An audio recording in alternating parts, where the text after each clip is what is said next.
Hello and welcome to the 18th chapter, second part of the Bhagavad Gita.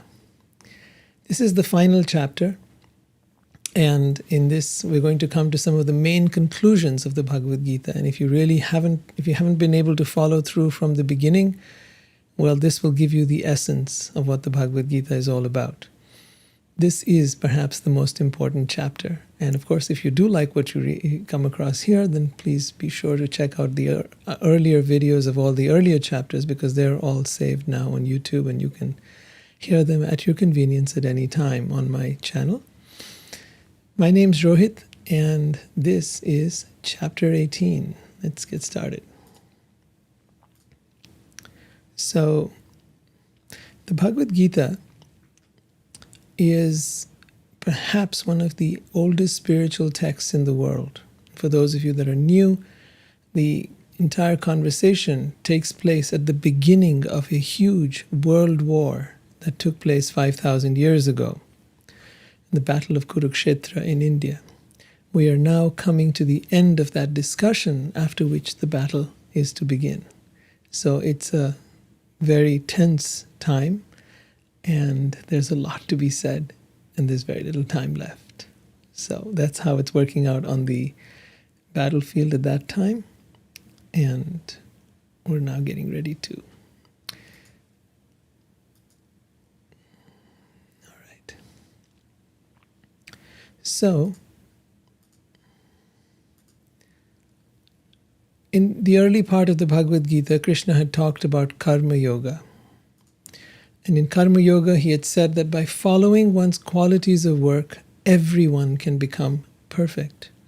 So this, just to give you an idea of what he means here, meaning all of us have something that we do in life, something that we're good at, something that is our career, something that is our calling, something that we have felt is our passion in life. I hope that's what you're doing, and if it isn't, it's important to find that swadharma, that thing that is the most innate and natural to you.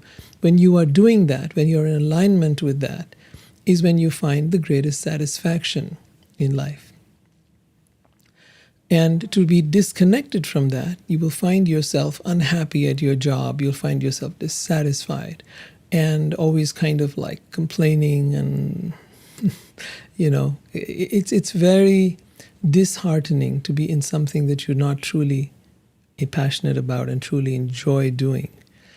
So Krishna keeps talking about karma yoga. Karma yoga, karma means your actions, and the yoga is the actions that can help you unify yourself or become one with the divine. For a lot of people, to do yoga, they think of it as something that you do, like physical postures. And for those who have a deeper understanding, they know that it means to become one with the divine or one with God. But here in Karma Yoga, Krishna talks about how to do that even with the very work that you do. How to be truly immersed in that, and to do your work as an offering to the divine, an offering to God. And to do that with full presence and full devotion. So let's read on about what he's saying regarding that. And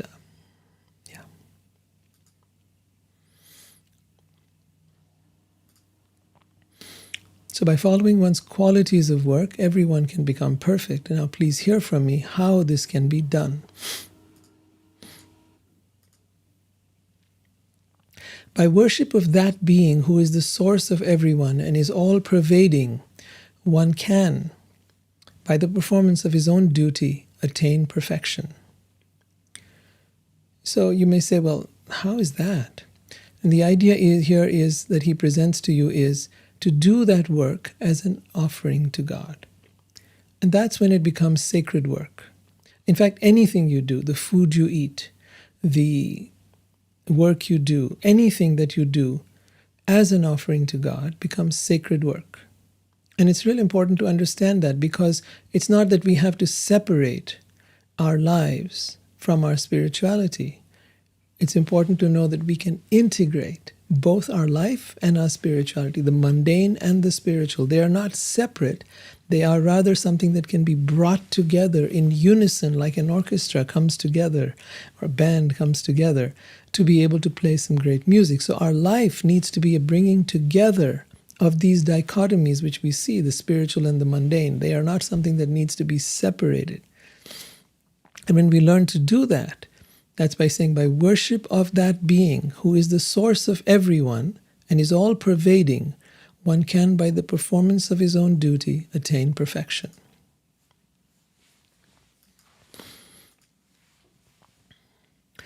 It is better to engage in one's swadharma or natural occupation, even though one may perform it imperfectly, than to accept another's occupation and perform it imperfectly. Prescribed duties according to one's nature are never affected by karmic reactions.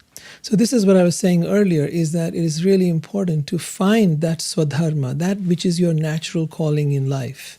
And you may say, well, how do I know what that is? It's that thing that you just do naturally. You do it easily, you do it effortlessly. It just, when you're in it, you're easily able to get into a flow state. You're able to be there and lose track of time. You're able to be there and do that. So if you can take the things that you love doing and turn them into something that is creative and that can be monetized and that can earn you a living. So for example, I know people who are gamers and then they've turned that into their career. They're making a lot of money doing it because they love playing video games and now they're doing something about it. That doesn't mean that, the idea is to really turn it into something useful, right? So if you like reading, then being a writer, things like that.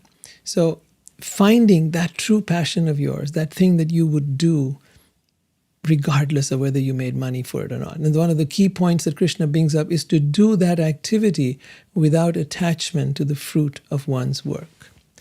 So let's take a look at what he's saying here.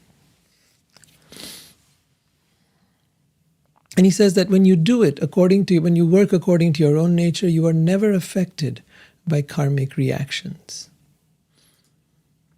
Every endeavor is covered by some sort of fault, just as fire is covered by smoke. Therefore, one should not give up the work which is born of one's nature, even if one's work is full of fault. This is such an important distinction to make. Some of us tend to be perfectionists, and we tend to want to do everything we do very perfectly. And if it can't be perfect, then we just give up on it, and we just go away from that and start doing something else. But that something else doesn't satisfy us, and then we continue the same perfectionistic streak because it follows us everywhere we go, no matter what it is we're doing. So it is important to realize we may not be able to do things perfectly. We may not be perfect. In fact, I dare say we are not perfect. None of us is. The greatest people that have ever lived have never been perfect. You may look up to them, you may admire them and adore them, but they were not perfect. They were full of flaws. So he says that every endeavor is full of some kind of fault, just as fire is covered by smoke. What a great example, what a great analogy. Just as fire is covered by smoke, so every endeavor is covered by some flaw or fault. And every person is covered with flaws. None of us is perfect, and nothing we do will ever be perfect. What is perfect is our essence, our soul, the real thing that we are. That is perfect. What is perfect is that which created everything, or God. Yes, that is perfect. So our endeavor for perfection cannot be met in this world. It can be met in spirit. It can be met when we connect with our soul, when we go into that deep place of meditation and feel and experience that which lies within us. The perfection we seek is within us. It is not outside there. And therefore, if we keep on trying to make the external world more and more perfect, we will only find ourselves becoming more and more disappointed, disheartened, frustrated, and exasperated with all our efforts. So it's important that we learn to understand that we can do the best that we possibly can, and do the best of our ability. And at the same time, let go the outcome and results to God. That's what Krishna teaches about in the Bhagavad Gita. So I think that's a big lesson to take away for all of us.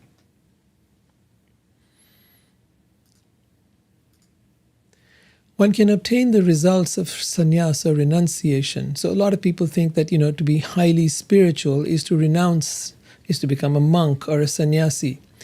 But Krishna says one can obtain the results of sannyas or renunciation simply by self-control, by becoming unattached to material things and disregarding material enjoyment.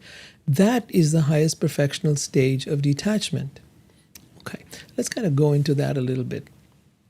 So, how is this different? He's saying, so on one hand he's talking about you can attain the results of sannyas or renunciation or being a monk just by being in your home, having everything you have, but by self-control and becoming unattached to the things of the world. See, it's very easy to be unattached if you have nothing, but have everything and then be unattached.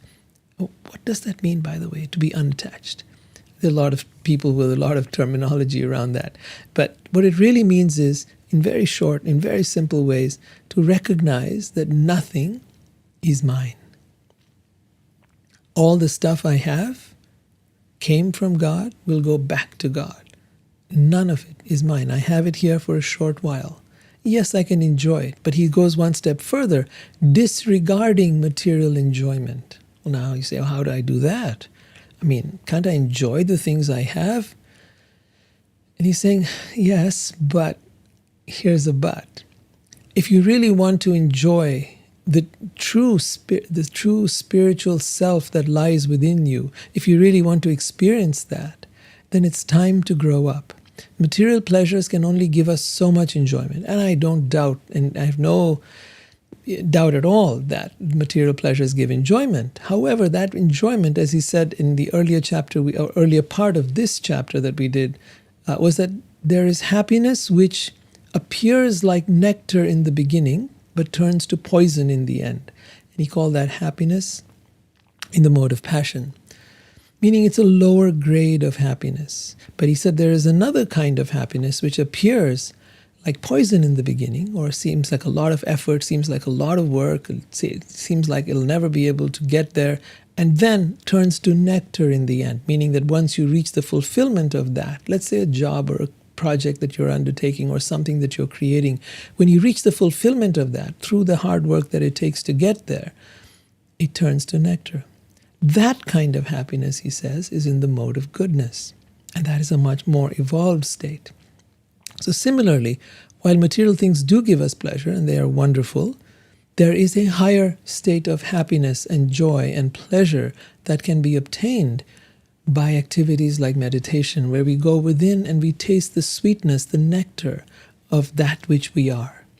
We are, in fact, that perfection that we've been looking for. Within us lies everything, the happiness, the peace, the love, all that we've been seeking in the world lies right here within us. And when we're able to turn within and experience that, we realize that all the stuff of this world it's nice. Yeah, nice, but not worth putting a lot of effort and energy into, not worth devoting your life to. You'd experience something higher. When you experience something higher, you're able to let go of something lower. Just like when a kid grows up, in the beginning, perhaps as a toy, they played with toy trucks or with toy dolls. And then when they grow up, they now have real trucks and real partners and real houses, and the toys aren't that important anymore. So in much the same way, as we grow up spiritually, we begin to experience a higher level of pleasure and happiness within ourselves, and then the things of this world become pale and inconsequential. This is something that happens. It's not something you need to force. It's not something you need to impose upon yourself, because if you do, it will not happen. It happens in its own time as you walk the path of spirituality.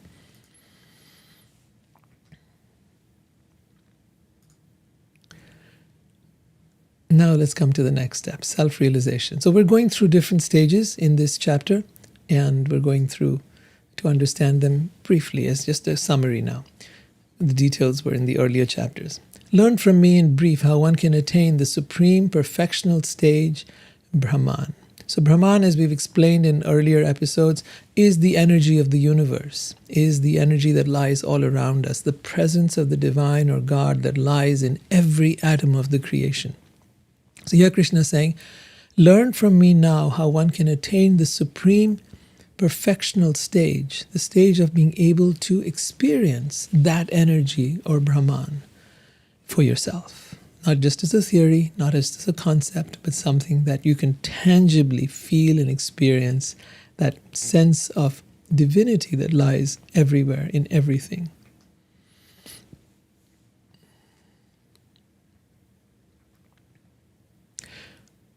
So this is the traditional yogic process being described here. One who lives in a secluded place, giving up the objects of sense gratification, who does not accept material things, who controls the tongue and body and eats little, who is always in trance and is detached.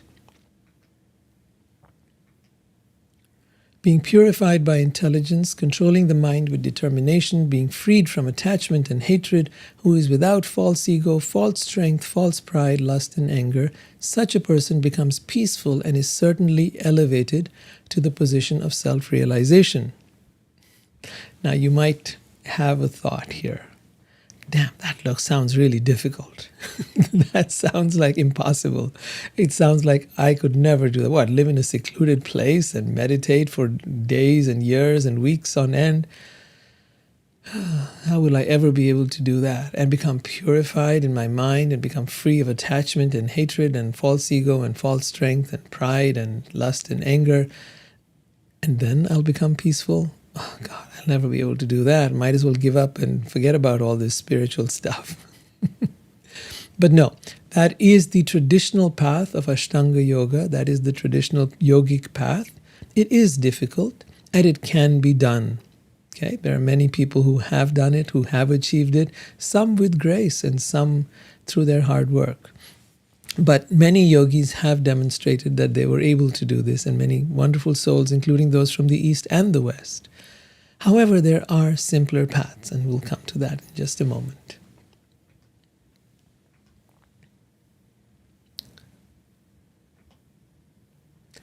So now we come to the path of God realization. So God realization might come up with some kind of blocks in your mind. You might think, oh, what is this God realization stuff? Well, the way we understand God in the Vedas is very different than in the Abrahamic religions. The God, as we understand, is not some person who punishes you and sends you to hell and demands a whole bunch of, do's and don'ts from you, but rather someone who is beautiful, loving, and gives you the freedom to do and be anything you wish to be without any punishment of hell or so on. There are consequences, as in karma, but those are natural consequences. If I hit somebody, they'll hit me back. That's a natural consequence. That's karma. That's action and reaction. So similarly, every action I do will have a reaction, either good or bad. Good karma will have a certain consequence, and bad karma will have another consequence. Now, the path of God realization is to realize that God exists in three aspects. As the energy that we talked of earlier, or Brahman, which lies all around us. As paramatma, the great soul who lives within us. So God is within us and all around us, and yet exists separate from it all as the energy, the light of the universe, and at the same time, a being. All of the possibilities that you can think of are God. Whatever you can conceive of is God. There is nothing except God. In the entire universe, in every atom, in every creature, in every being, in everything, there is only God. So whether you believe there is no God, or you believe there is a God is nature, or you believe God is this body and is just for enjoyment, whatever it is you believe, you're still in touch with God, whether you know it or you don't. One way or the other, you are in touch with God. And when you learn about the finer, more subtle aspects of God, you begin to realize that, oh, this really is something beautiful. This is not something I need to go to a temple, a church, a mosque to experience. God is everywhere, all around me, in me. And I can get in touch directly with God without the need of a big religion or something else. We'll come to that in a little bit. So, Krishna continues here. Brahma bhuta prasanatma na sochati na kankshati samha sarveshu bhuteshu mad bhaktim labhate param. I quote the Sanskrit here because it's such a beautiful verse. So he talks about in this verse that A truly joyous person, a prasanatma.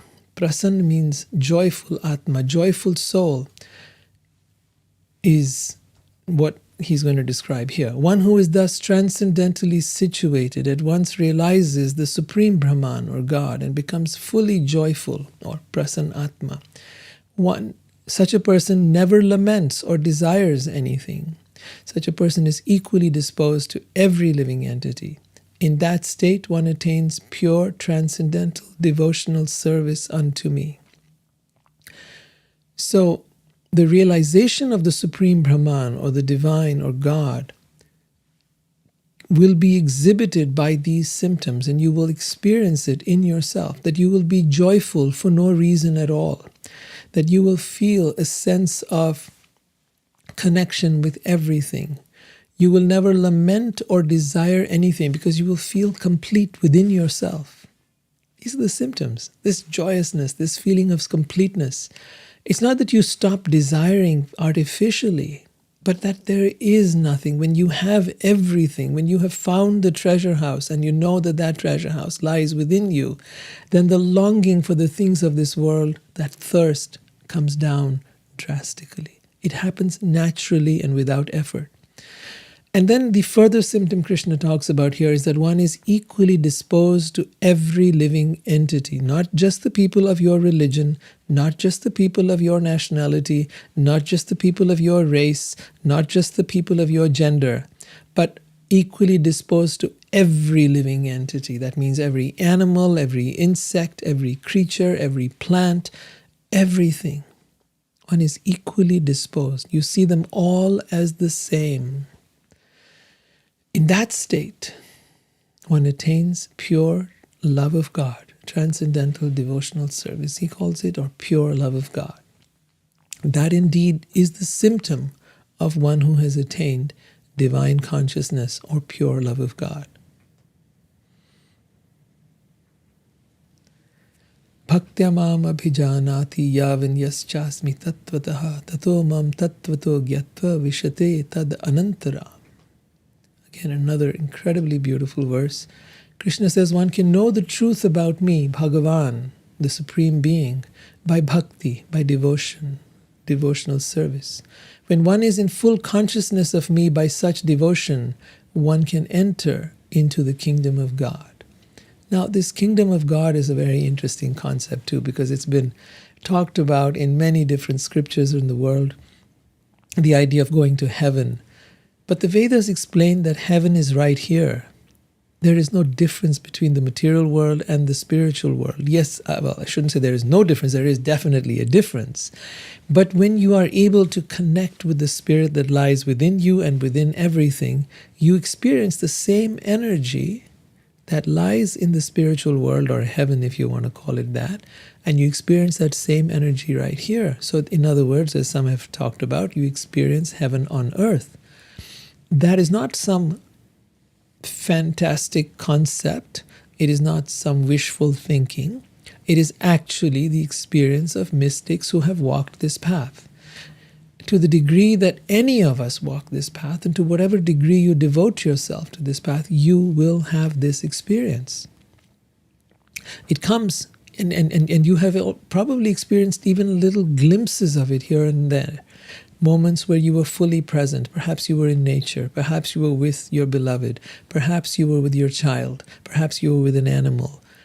You may have experienced these moments, moments of pure, unadulterated joy, for no reason at all. You're just walking. You're just doing nothing. You're just sitting. You're just in each other's presence, or in the presence of nature, or in your own presence. And you begin to feel this exuberance emerging from within you. It is the most fantastic feeling, and I believe every one of us has experienced it at some time or other, maybe for a few seconds, for a few moments. But if you have, tell me about it later on as we go into the questions. I'd love to hear about that. That kingdom of God not only lies here, but also lies in the spiritual world. They talk about the material world as being, with all this material world, with all its planets and all its universes and billions of stars and billions of planets and beings and so on, is a tiny part of the entire creation. The major part of the creation, let's say 80% of it, is the spiritual world, the light, the Brahma Jyoti.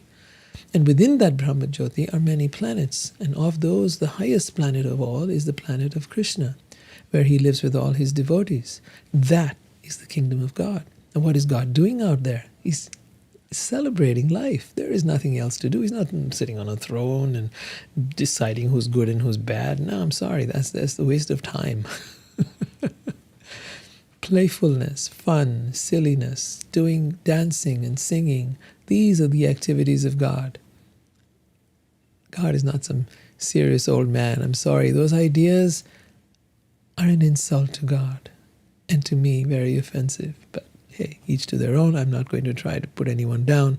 But I do feel that they misrepresent God and put God into a very unholy light. They make God into a monster, and that is not right.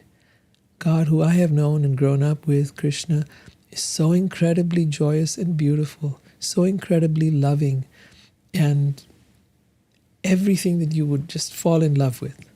Right? So yeah, if you don't know much about Krishna, then read the stories of Krishna. You'll find the Krishna books on Amazon or wherever else you go. They're spelled with K-R-S-N-A. So yeah, that's the kind of spelling. So if you are interested in knowing more about what does God do, that might be a place to turn.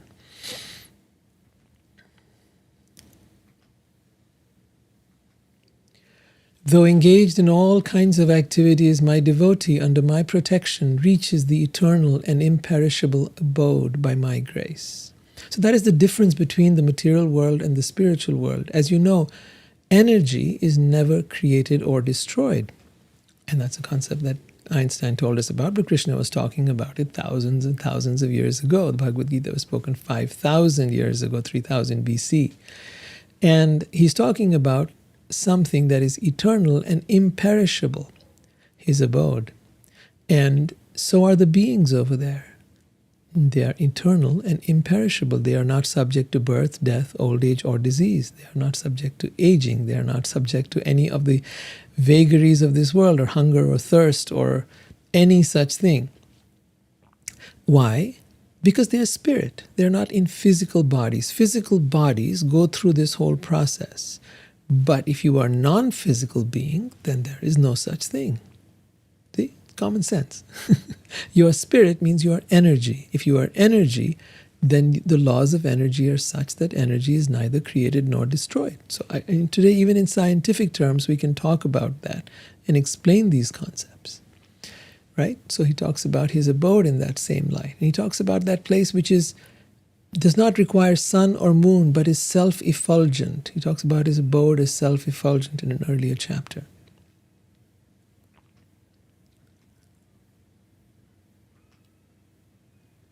In all activities, just depend on me and work under my protection. In such devotional service or buddhi yoga, always be fully conscious of me.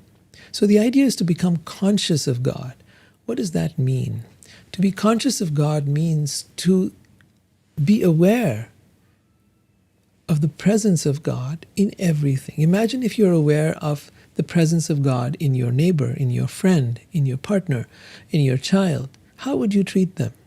Would that not change the way you think about them? Would that not change the way that you treat them? Right? And how about the stranger on the street? And how about the person of a different religion or a different race or a different gender or a different nationality? Would you not all see them all as being part of God and no different from God in that sense? You would. It would change the very way you treat all of life by being fully conscious of God in everything, in everyone, including yourself. So this idea of becoming God conscious is very practical and very necessary in our times when we are becoming more and more fragmented as the human race.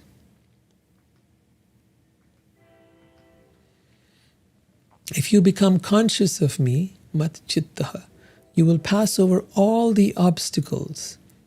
Durga means actually the durgati. You pass over all the obstacles of life by my grace.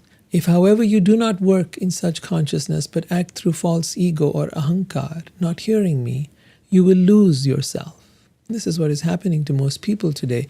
They're actually losing themselves. They have no sense of who they are, or why they're here, or what the purpose of life is. So Krishna is saying here in a very, very clear and unequivocal way that if you become conscious of me, you will pass over all the obstacles of conditional life by my grace. So two things are happening. One is becoming conscious, aware of the presence of God everywhere. And what happens then? He says that by my grace, so you are met with grace, and you are able to therefore pass over the obstacles of life. Because life is full of obstacles, is it not? Right? So we are able to pass over all the obstacles of life.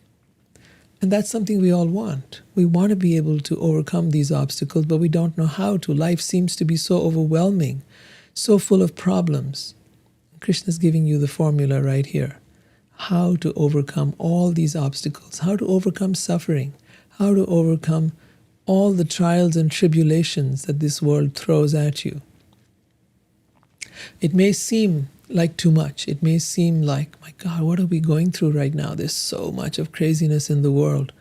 But you know, craziness has always been there. This world has always been a crazy place, because this place, as Krishna describes in the Gita, is dukhalayam, meaning a place of suffering. Ashashvatam, which means a place that is temporary. Everything here is temporary. If there is happiness now, it will turn to suffering. If the economy is doing well, it will start to do badly. If you are young, you will become old. Everything is constantly changing. We sometimes think, oh, but you know, I want things to be the same. I want sameness. I want safety. That makes me feel good. Well, nothing in this world remains the same, my dear. Everything is constantly changing. The tide goes in and out.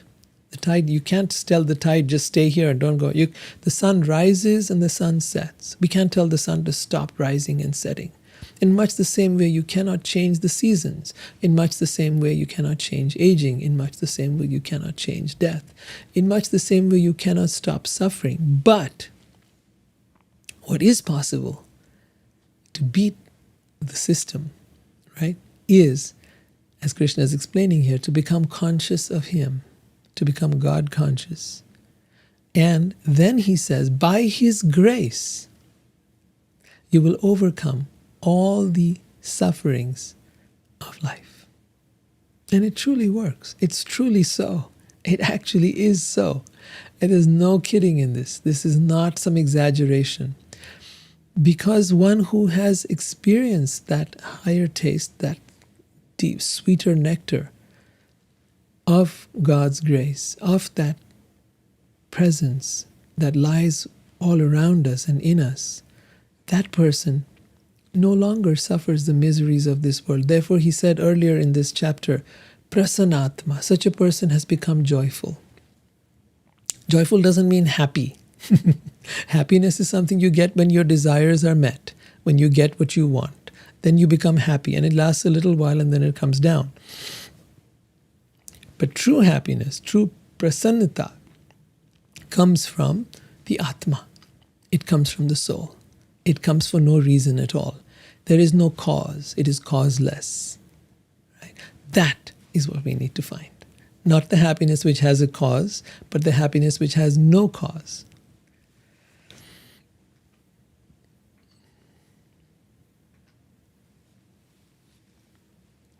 So now he has some instructions for Arjun. He tells Arjun, and if you might remember, Arjun, they're on a battlefield and they are talking on this battlefield, and Arjun did not want to fight in the battle. And Arjun had put down his bow and arrow, though he was a great warrior, and though this was something against his dharma, there was against all the codes of dharma that he was brought up in, but yet he wanted to just be nonviolent, be a pacifist, surrender the entire thing, give up everything, despite all the wrong that was being done by the other side. The other side was literally the equivalent of Hitler. So just imagine America going to war with Hitler, and one of the chief generals or the chief, person says, listen, I'm not going to fight in this battle. Let Hitler take over the world. I don't care. Whatever happens, we'll see. I don't care. I'm not going to do anything about this. I just give up. I don't want to fight. I just want to be nonviolent. And for the sake of nonviolence, I'm just going to let someone like Hitler, an evil being, take over the entire planet. Where would we have been today if we hadn't fought that battle of the Second World War? Where would the world have been if Arjun had not fought the battle of Kurukshetra? Right? We would have inherited an entirely evil empire, and that would have come down for thousands of years into the present day time, increasing the suffering of humanity thousands of times more than it has been. Krishna came to help stop that. That's why he says, I come millennium after millennium to annihilate the miscreants and to establish the principles of dharma.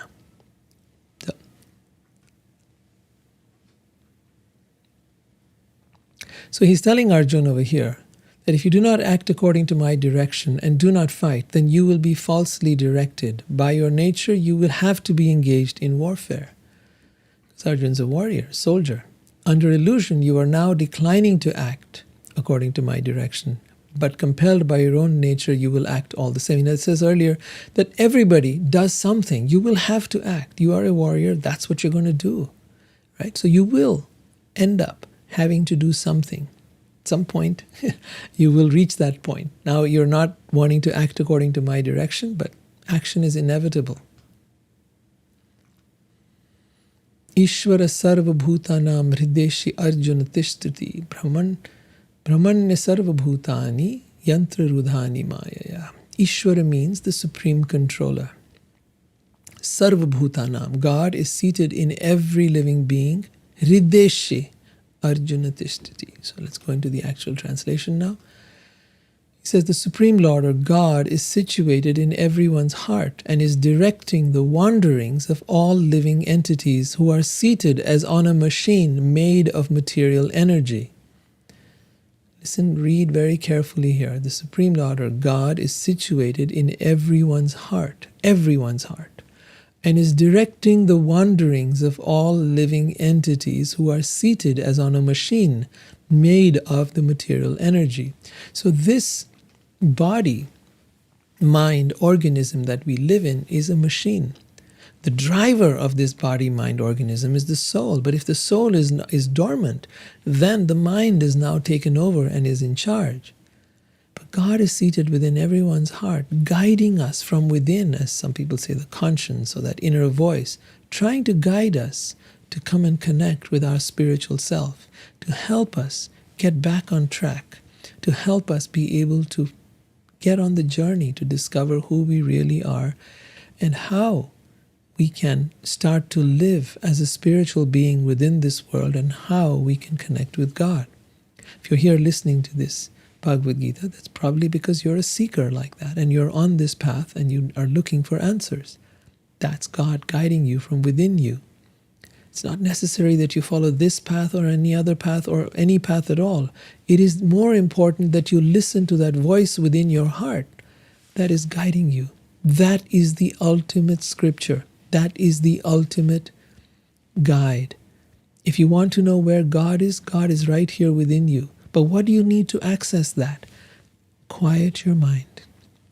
Quiet this mind and learn to listen to the soft, soulful whispers inside you. They are always trying to guide you, always trying to help you. God has never left you, never abandoned you, will never leave you, will never abandon you, no matter whether you leave or not. It doesn't matter. You may reject God. Doesn't matter. God never rejects you. He's always with you. So he says, I am seated in everyone's heart and directing the wanderings of all living entities. Amazing. Think of a friend like that who never leaves you, who never abandons you, who is always with you. Wow. We are so blessed to have that. So blessed to have the presence of God within us and all around us.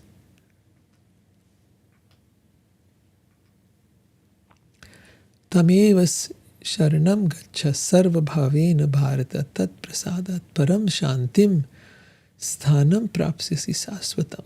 So if we want param shantim, we want the highest peace of all, we want to find the ultimate abode, the ultimate peace, the ultimate shelter, then that shelter we will find in God. So Krishna gives you the formula here. He says, surrender unto Him utterly. By His grace you will attain transcendental peace and the supreme eternal abode. What is the formula? Surrender. Surrender means what? Let go. What? Everything. Body, mind, soul, possessions, everything. And say, I am yours and you are mine. That is the simple act of surrender. Surrender is not something very complicated. Surrender is the act of letting go that which is false. What is false? This whole identity that you have created, this whole identity of the body, mind, organism that you live in, these possessions, these relations, these friends, all of this stuff, this is all temporary. All of it is here for a short while. Find the eternal connection with yourself and with God. And he says, surrender. Surrender means let go everything of the world and say, I am yours. Simple, very simple. I am yours. I always was yours. And now I come back to you. It's like taking the water of the river and pouring it back into the river. It came from the river. We came from God. And when we go back to God, that act happens here and now. That is called surrender, sharanam. Surrender unto Him utterly, and by His grace, again, we're back to grace, right? That blessing, that kripa, that grace, you will attain transcendental peace, that is everlasting peace, and the supreme eternal abode. Meera said this. She said, the bargain was very sweet. I gave to Krishna all of myself, and He gave to me all of Himself. It was such a great deal. Krishna continues, thus I have explained to you the most confidential of all knowledge. Deliberate on this fully, and then do what you wish to do. Please note these last few words. Deliberate on this fully, and then do what you wish to do. There is no threat here. There is no saying that if you don't do this, you're going to go to hell. Nothing like that. Right? There is just freedom. Deliberate on this, and then do what you wish to do. Think about it. Consider what Krishna is saying to you, and then do what you want to do. You have total and absolute freedom. You will not be punished. There is no need to be living in fear. God is not a terrorist who is out there to blow you out of existence if you don't do what He says. He says, no, do whatever you want. Of course, you'll have to deal with the consequences. And He says, but if you want help, if you want knowledge, if you want wisdom, if you want strength, if you want to be able to come to me, my hands are always there welcoming you. My heart, my arms are there to hug you, to embrace you, to welcome you. And I will never let you go. You don't have to worry about that. So, deliberate on this fully, and then do as you wish to do. This is what He tells Arjuna. Because you are my very dear friend, I am speaking to you my supreme instruction, the most confidential knowledge of all. Hear this from me, for it is for your benefit. And then Krishna makes a very powerful promise. Manmana bhava mad bhakto madhyaji mam namaskuru mam evaishyasi satyam te pratijani priyosime.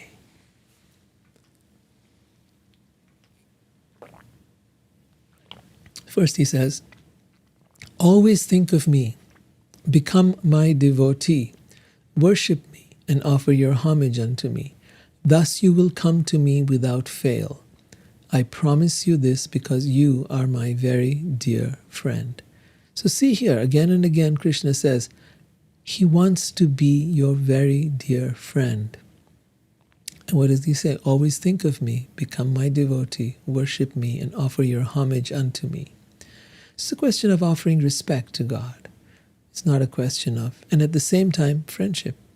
Right? When we have a friend who we respect very much, or regard very much, it's very natural to feel that way. Someone who's given you everything, someone who's given you this life, given you this body, given you every heartbeat, given you time, given you the freedom to explore and do as you wish.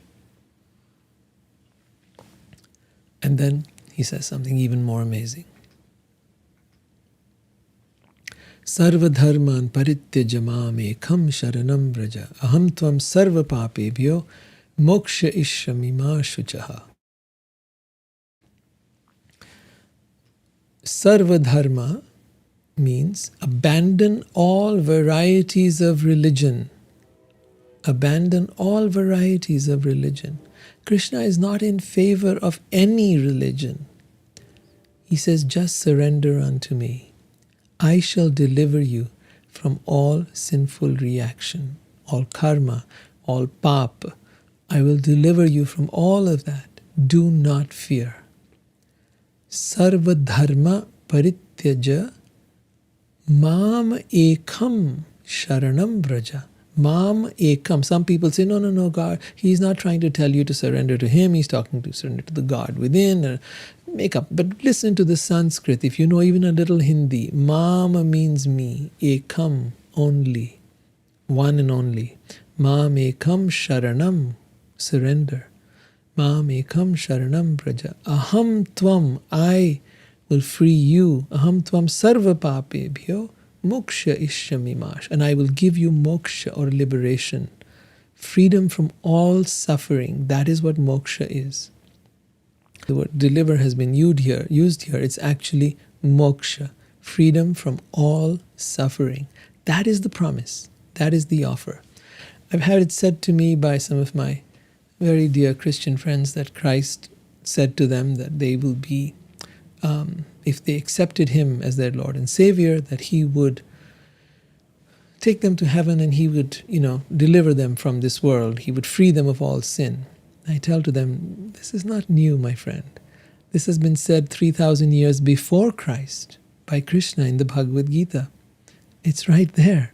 It was said 3,000 years before Christ by Krishna, who is the Lord of Christ.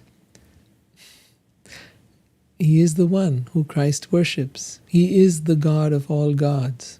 He is the one that everyone worships. And he's the only one that declares it. In any book, in any scripture you go to, there is none in which this clarity is there, in which someone says, I am the source of all material and spiritual worlds. So Krishna says in the Bhagavad Gita, everything emanates from me. I am seated in everyone's heart. From me alone comes knowledge, remembrance, and forgetfulness. And then here he says, just abandon all religions. Whether you're Hindu, Christian, Muslim, Jew, whatever you might be, abandon all of it and surrender unto me, your God. I will deliver you. I will give you liberation. I will give you moksha from all karma, from all sinful reactions. Do not fear. One of the biggest things that we have in this life that troubles us the most is fear. And he says, do not fear. Do not fear. There is nothing you need to be afraid of. I got your back.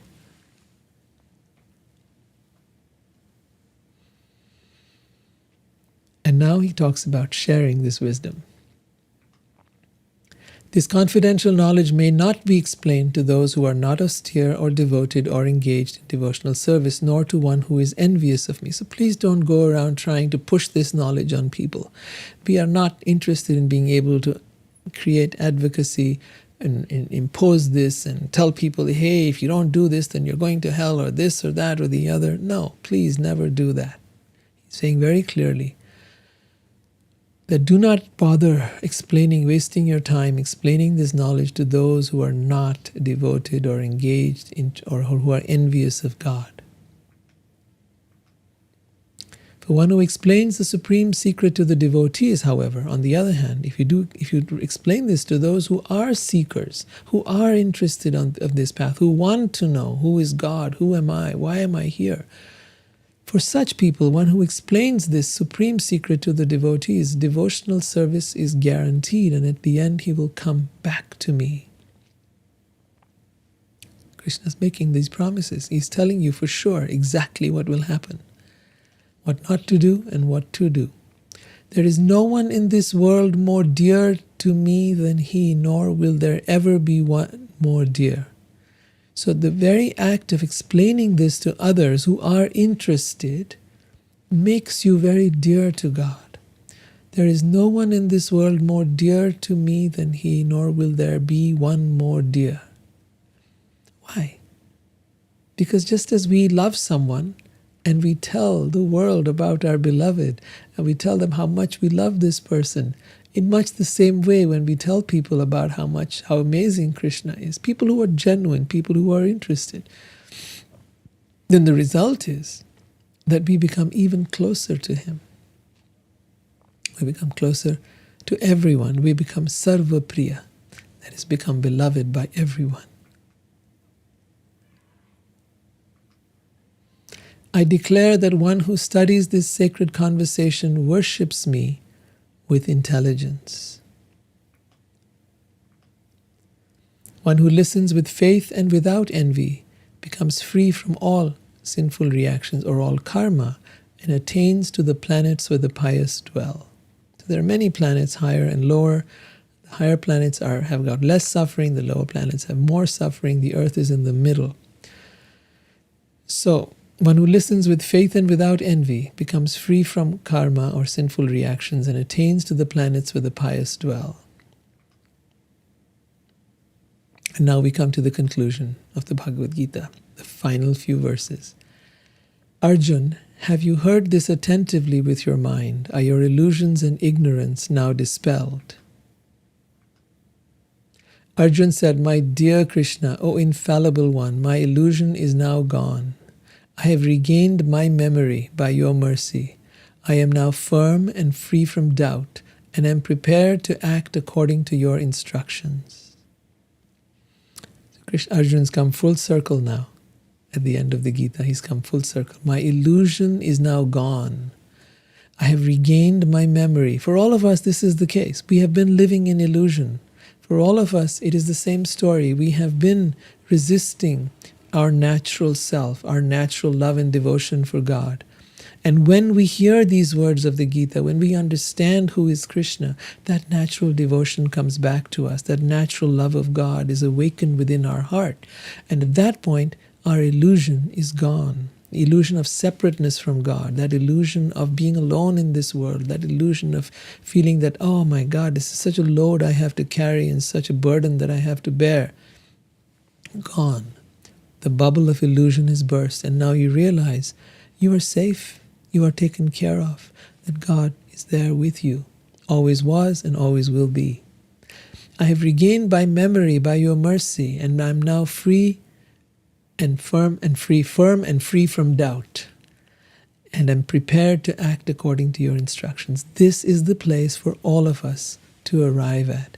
This is the place where we begin our spiritual journey in full earnest. Until then we were inquiring and seeking, but now we begin our journey in full earnest. That's the amazing place that we'll land up in, and for all of us to come there as quickly as possible. Now, this conversation between Krishna and Arjuna was being overheard by remote viewing by Sanjaya, who is sitting at the feet of the king. The king is sitting on the throne there, King Dhritarashtra, the blind king. You'll have to go back to my first episode of the Bhagavad Gita where I talked about the Mahabharata and the Battle of Kurukshetra and how this was all happening. I won't get into it here. But the blind king Dhritarashtra was there sitting on his throne, and the entire thing was being viewed by Sanjaya, by the mercy of the great sage Vyas. And so now Sanjaya had been viewing this and narrating all this entire conversation to the king. Sanjaya said, Thus have I heard the conversation between two great souls, Krishna and Arjuna, and so wonderful is that message that my hair is standing on end. By the mercy of Vyas, the great sage Vyas, I have heard these most confidential talks directly from the master of all mysticism, Krishna, who was speaking personally to Arjuna. Krishna is here referred to as the master of all mysticism, because mysticism is about that direct connection with God. The master of all mystics, of all highly evolved beings, is Krishna. O King, as I repeatedly recall this wondrous and holy dialogue between Krishna and Arjuna, I take pleasure, being thrilled at every moment. And by the way, that opportunity is there for all of us. Go back and read the Gita again and again. Great souls like Aldous Huxley, like Gandhi, like Thoreau, Emerson, you name it, over the ages, thousands of gurus and teachers from Vivekananda to Shankaracharya have reveled in the teachings of the Gita. Hear them again and again and again, and each time you read them and hear them, you will hear them with new perspective and new insight. There is so much to be learned here. It's quite amazing. There is such condensed wisdom.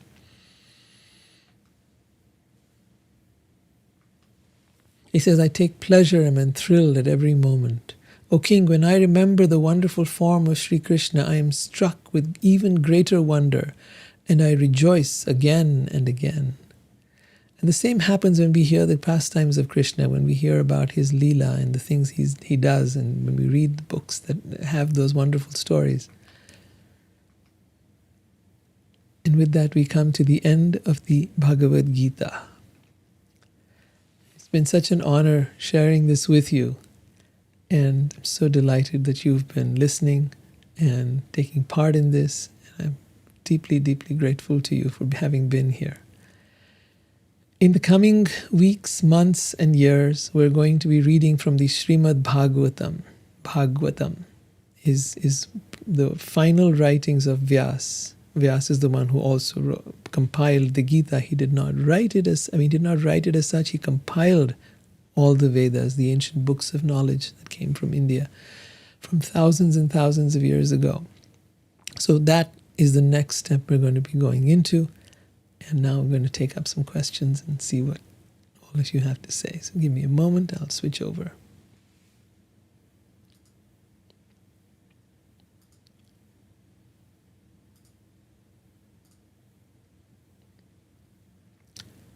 All right, let's see.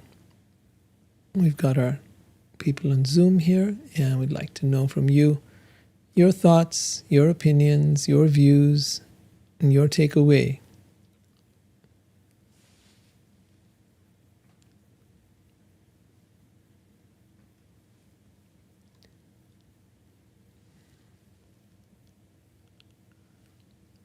Does any of you have any questions that you'd like to ask?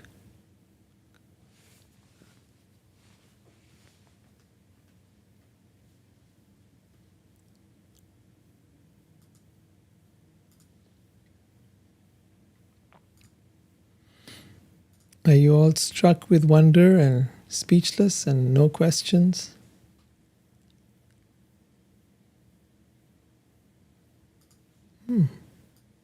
Okay.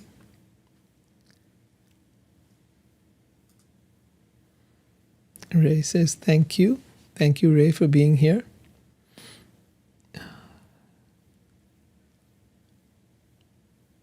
Thank you from Swati.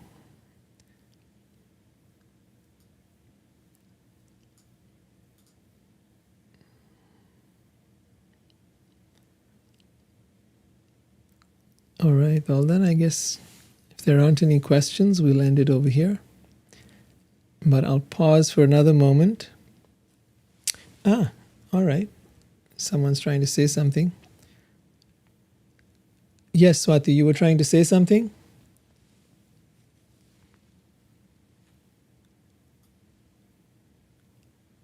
Rohit, can you hear us? Yes, I hear you now. Oh, okay. No, I was just saying thank you so much for taking us through this beautiful journey. Oh, thank you. Yeah. Thank you for being here. You've been there through the entire thing, so I really appreciate that. Thank you. Thank you. Are there any questions at all? All right. Well, do continue, because we're now going to the next phase. This is going to be even more amazing, what's coming up ahead. And be sure to join us. I'll make sure that you'll keep getting your emails and keep getting invited. So I look forward to seeing you all in the next time. Srimad Bhagavatam coming up. All right. Take care, everyone. Have a wonderful night. Jai Shri Krishna. Hare Krishna.